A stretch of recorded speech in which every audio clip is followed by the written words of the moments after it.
In today's video, I'm going to teach you how to use the if function. By the end, you'll be confident writing an if statement to test a condition and return the result you want. First, click the cell where you want the result to appear. This is important because the if function will place its answer right in that selected cell. Think of this cell as the place where your pass or fail label will show up based on the data you're checking.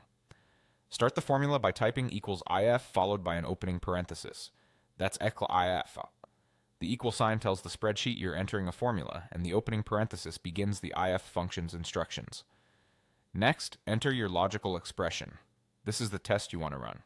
For example, if you want to see whether a score in cell G2 is greater than 450, type G2 450.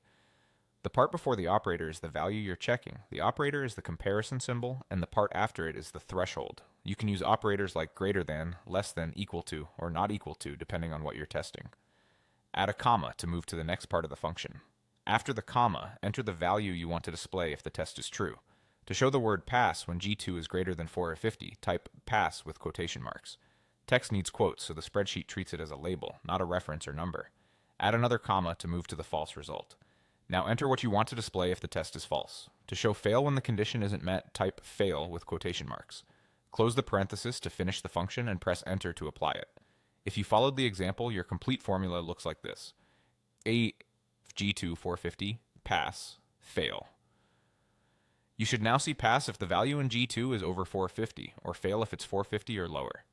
A few quick tips as you work. If you prefer numbers instead of text, you can return values like 1 and 0 without quotes.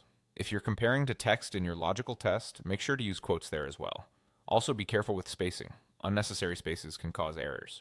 If your spreadsheet uses a different list separator due to regional settings, you may need semicolons instead of commas. That's all it takes to use the if function. Test a condition, then tell your sheet what to do if it's true or false.